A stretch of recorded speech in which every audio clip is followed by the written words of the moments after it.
Saludos, que Dios bendiga a cada amigo y hermano que escucha este resumen de la lección de escuela sabática correspondiente a este sábado 30 de mayo.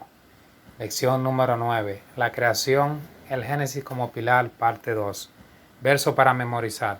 Los cielos cuentan la gloria de Dios y el firmamento anuncia la obra de sus manos. Salmos 19:1.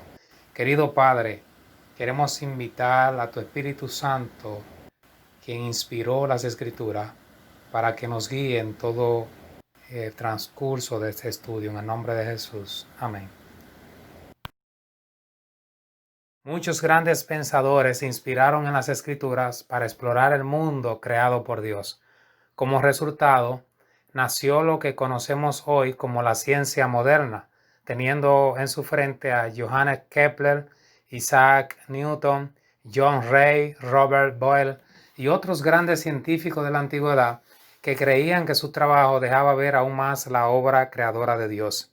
Sin embargo, después de la Revolución Francesa, la ciencia del siglo XIX comenzó a pasar de una cosmovisión teísta, la cual se sustentaba en que Dios creó todo de la nada, comenzó entonces a basarse en el naturalismo y el materialismo. Cabe enfatizar que tanto el naturalismo como el materialismo, ambos conceptos, suprimen el relato de la creación.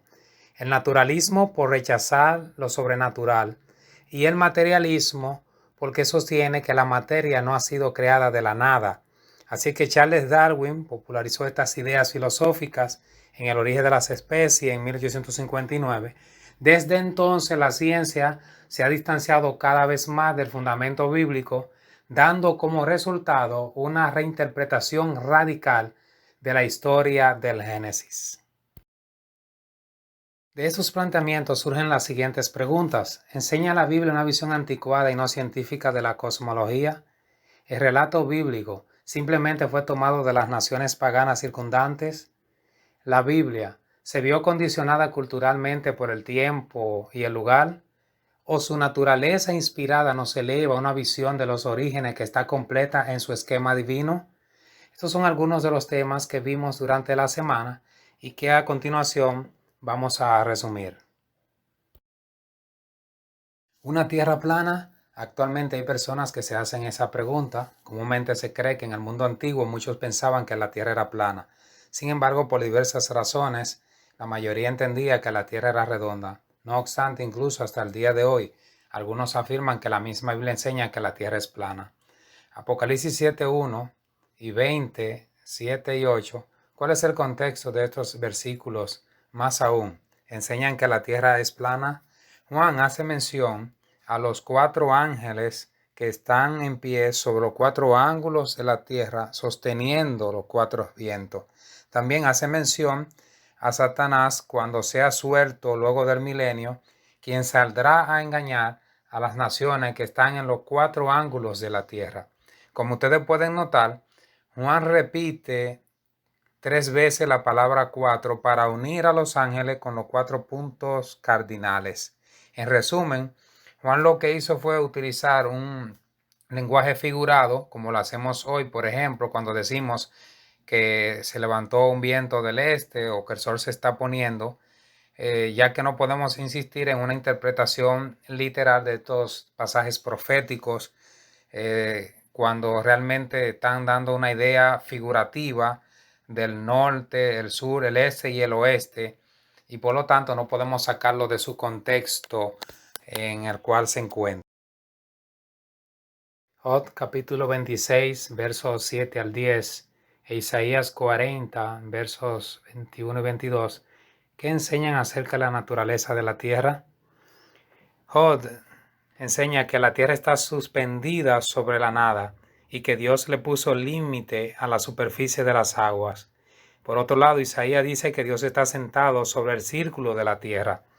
Así que en el caso de Job, sostiene que la tierra es un círculo o es una esfera, especialmente el verso 10. Eso lo podemos confirmar en las versiones, la Biblia de las Américas, Nueva Biblia Latinoamericana de hoy y Palabra de Dios para todos. Seguidamente analicemos la creación en la literatura antigua. Los arqueólogos han descubierto textos del Antiguo Egipto y el Cercano Oriente que contienen historias primitivas de la creación y el diluvio.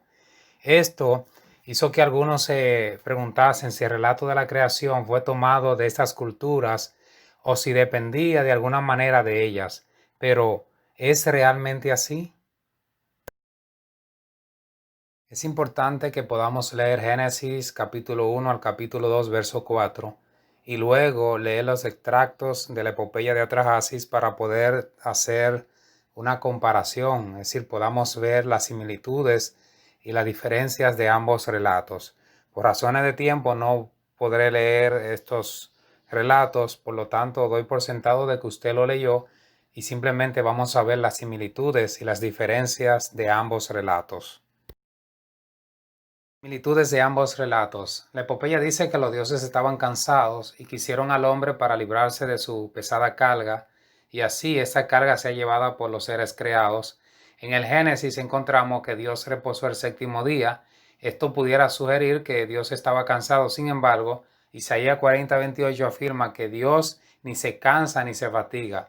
Por lo tanto, Dios descansó simplemente para darnos ejemplo. En el caso de la epopeya, los dioses pasan su carga al hombre y ellos descansan. En el caso del Génesis, Dios y también el hombre juntamente descansan en el día de reposo. La creación del hombre, según la epopeya, los dioses hacen al hombre formado de 3 elementos, barro, sangre y carne, mientras que en el Génesis el hombre es hecho de 2 elementos, polvo y aliento de vida. En el caso de los dioses, tomaron la sangre y la carne de un dios muerto, es decir, la creación del hombre ocurre como resultado de la autogeneración o emanación de los dioses. En el caso del Génesis, no vemos allí indicio de una deidad en la humanidad misma. Ahora analicemos las diferencias. Número 1. En Génesis, el hombre es creado y puesto en el jardín e invitado a estar en comunión con Dios y cuidar la creación, un concepto que no se encuentra en el Atrahasis. Número 2. En Atrahasis, un dios menor muere y su sangre es mezclada con barro para formar 7 machos y hembras. En el Génesis, Dios forma a Adán y luego posteriormente hace a Eva. Dios no creó a Adán y Eva de la sangre de un Dios muerto. Y número 3, en el Génesis no hay señales de conflicto ni de violencia como lo vemos en la historia del Atrahasis. Como podemos notar, las similitudes de ambos relatos son mínimas y las diferencias son enormes. Aún en el estilo en el que está escrito el Génesis se deja ver su belleza, algo que no vemos en la epopeya. Por lo tanto, queda descartado que el Génesis haya sido tomado de otras culturas. El Génesis, por lo tanto, es un relato único y auténtico. Gloria a Dios. Por otra parte, vimos el contraste entre el Génesis y el paganismo. Lejos de valerse de los antiguos mitos de la creación pagana, Génesis parece haber sido escrito de manera que refuta esos mitos y aleja de ellos a Dios como creador. Génesis capítulo 1, los versos 14 al 19, cómo se describe lo que aparece en el cuarto día y cuáles son sus funciones. Allí al sol y a la luna, en el Génesis, se le describe como las dos grandes lumbreras. La lumbrera mayor para que enseñorease en el día y la lumbrera menor para que enseñorease en la noche. Seguramente el autor evitó utilizar los términos sol y luna porque en hebreo eran los nombres de los dioses sol y luna del antiguo cercano oriente y de Egipto, o al menos estaban estrechamente relacionados con esos nombres. El uso de los términos lumbrera mayor y lumbrera menor muestra que se crearon para funciones específicas, para las señales de las estaciones, para los días, los años y para alumbrar en la tierra. Es decir, el texto muestra claramente que el sol y la luna no eran dioses, sino objetos creados con funciones naturales específicas, tal como lo entendemos hoy. Lee Génesis 2:7 y los versos 18 al 24. ¿Cómo interviene Dios íntimamente en la creación de Adán y Eva? Es interesante que Dios para todo lo demás mandó y existió, pero en el caso de Adán y Eva, Dios desciende hasta el jardín y allí decide crearlo con sus propias manos. Crea a Adán de barro, le da su aliento de vida y allá aparece Adán y luego entonces de Adán, de una costilla de Adán, entonces saca a Eva. Vemos que realmente Dios entra en intimidad con su creación al hacerlo con sus propias manos. Un detalle interesante y que podemos notar es que los antiguos mitos del cercano oriente representan únicamente la creación del hombre como una idea de último momento, como resultado de un intento de aliviar a los dioses de su ardua labor. Esta idea mítica contradice la idea bíblica de que el hombre gobierna el mundo como vicerregente de Dios. Como podemos notar, Génesis presenta una corrección contra los mitos del mundo antiguo, dado el caso que Moisés utilizó términos e ideas incompatibles con los conceptos paganos, y lo hizo simplemente expresando la interpretación bíblica de la realidad y del papel y el propósito de Dios en la creación. De igual importancia, le estuvimos echando un vistazo a la creación y el tiempo. Lee Génesis capítulo 5 y capítulo 11, cómo traza la Biblia la historia de la humanidad desde Adán hasta Noé y desde Noé hasta Abraham. Génesis capítulo 5 comienza la genealogía de Adán especificando que Adán fue creado por Dios a su imagen y semejanza y que varón y hembra los creó. Luego va detallando los hijos que tuvo y la edad que vivió cada patriarca, señalando a estos en orden cronológico. Después del diluvio, la genealogía no se pierde, sino que continúa en el capítulo 10 de Génesis con los descendientes de Noé, Sem, Can y Jafet. Y en el capítulo 11 se describe específicamente la genealogía de Sem hasta llegar a Abraham. Hay un elemento que hace que estas genealogías sean únicas en la Biblia, y es que contienen el elemento del tiempo, lo que hace que algunos eruditos acertadamente las llamen cronogenealogías. Contienen un mecanismo imbricado o alternado de información genealógica junto con intervalos de tiempo, de modo que cuando la persona 1 tenía X años, fue parte de la persona 2. La persona 1, después del nacimiento de la persona 2, vivió tantos años y tuvo otros hijos e hijas. Génesis 5 agrega la fórmula, de modo que la persona 1 murió a los Z años. Este sistema imbricado impedía eliminar o añadir generaciones. Génesis 5 y 11 contienen la línea genealógica continua, como lo corrobora el primer libro de Crónicas, capítulo 1, verso 8 al 27, en el que no hay generaciones agregadas ni tampoco ausentes. Los expositores, tanto judíos como cristianos, usan estas genealogías para determinar la fecha del diluvio y la edad de la tierra desde los 7 días de la creación. Algunos han sugerido fechas más largas por las interpretaciones humanas y falibles que hacen de los datos arqueológicos, pero el texto no lo permite por las genealogías que hay allí. Si queremos entender el concepto divino del tiempo y su evolución a través de la historia, debemos reconocer que esos dos capítulos son históricos y teológicos, ya que vinculan a Adán con el resto de la humanidad y a Dios y al hombre en el ámbito de los alcances del espacio y el tiempo. Génesis capítulo 5 y capítulo 11, los versos 10 al 26, brindan el marco temporal y la cadena humana que unen al pueblo de Dios con el hombre a quien Dios creó como el punto culminante del acontecimiento de la creación en 6 días de este planeta. Ahora bien, ¿qué dice Pablo en 1 Timoteo capítulo 1 verso 4 y en Tito 3:9 que debemos tomar en cuenta al hablar de esos pasajes? Es importante, queridos hermanos, que ya para los días de Pablo se estaban presentando esos cuestionamientos al respecto. Y entonces Pablo a Tito y a Timoteo, a estos jóvenes, les dice que no presten atención y eviten las fábulas y las genealogías interminables, que no hacen más que acarrear disputas en la iglesia, que no edifican a la iglesia en nada. Y Pablo entonces le llama a este asunto, le llama cuestiones necias, vanas y sin provecho. Así que nosotros debemos seguir ese consejo de Pablo para así más bien nosotros basarnos en asuntos que sí puedan ayudar a la iglesia, edificar a la iglesia y no malgastar nuestro tiempo discutiendo asuntos que no ayudan en nada. Finalmente examinamos la creación en las Escrituras. Allí vimos un sinnúmero de citas del Nuevo Testamento que hacen referencia al Génesis. Permítanme leer en cada cita al detalle el que hace referencia al Génesis. San Mateo 19, 4 y 5 hace referencia a Génesis cuando Jesús dijo: ¿No habéis leído que el que los hizo al principio, varón y hembra los hizo? Luego sigue con Marcos 10, 6 al 9. Jesús vuelve y habla de la creación del hombre y hace referencia a Moisés. En Lucas 11, 50 y 51 habla de la sangre de Abel. En Juan 1, del 1 al 3, presenta a Jesús como el creador de todo. En Hechos 14, 15, Pablo y Bernabé, estando en Litra, los moradores allí adoraban a Júpiter y a Mercurio. Ellos le llaman a esto vanidades y le llaman a convertirse a Dios, al Dios verdadero, creador de los cielos y la tierra, el mar y todo lo que en ellos hay.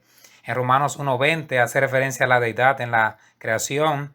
En segunda carta a los Corintios 4:6 dice que de las tinieblas Dios hizo que resplandeciese la luz. En Efesios 3:9 habla del misterio escondido desde los siglos, que Dios creó todas las cosas. En primera carta a Timoteo 2:12 al 15 habla que Adán fue creado primero, luego Eva. Santiago 3:9 habla que fuimos hechos a semejanza de Dios. Primera de Pedro 3:20 habla de los días de Noé y el arca. Judas 11 y 14 habla de Caín, habla del error de Balaán, la rebelión de Coret y de Not como el séptimo después de Adán. En Apocalipsis 2:7, 3:14, 22, 2 y 3 hace referencia al árbol de la vida que está en medio del paraíso y también habla del principio de la creación. Así que todos esos pasajes nos llevan al Génesis y por lo tanto se confirma una vez más la veracidad del Génesis. En Romanos 5, más de media docena de veces, Pablo establece un vínculo directo entre Adán y Jesús, es decir, asume la existencia literal de un Adán histórico. Por lo tanto, los autores del Nuevo Testamento, inspirados por el Espíritu Santo y Jesús mismo, consideraban que el relato de la creación es una historia confiable. ¿Por qué tener tanta necedad y no reconocerlos nosotros también?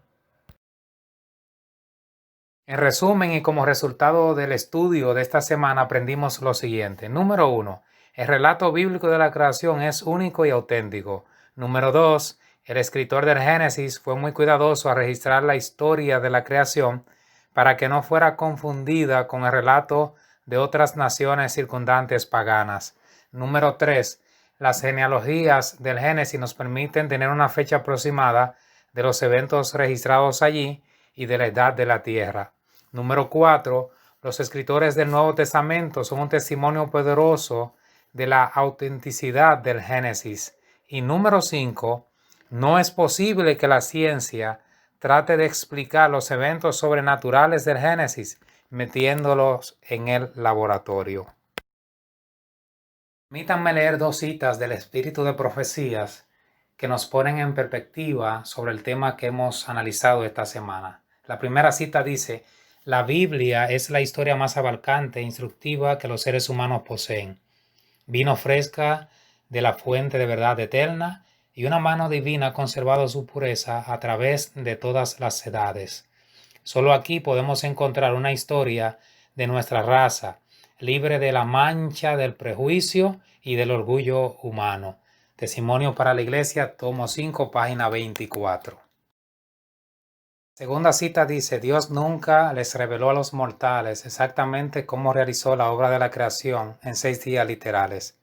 Sus obras creadoras son tan incomprensibles como su existencia. Dones espirituales, tomo 3, página 93. Para meditar. Queridos hermanos, por más que estudiemos, investiguemos y analicemos, hay temas que nunca llegaremos a su total comprensión. Somos seres humanos creados con limitaciones que se han profundizado aún más con el pecado. No somos dioses para saberlo todo. Esto es un asunto de fe. Que el Señor nos ayude a aferrarnos a Él, incluso cuando no lleguemos a entenderlo todo. Cuando estemos en el cielo recibiremos respuestas a esas preguntas que la ciencia y nadie más en el momento tuvo la respuesta. Ahora el desafío es llegar al cielo. Ese sea nuestro anhelo. En el nombre de Jesús. Amén. Dios te bendiga. Si te gustó, dale a la campanita. Suscríbete.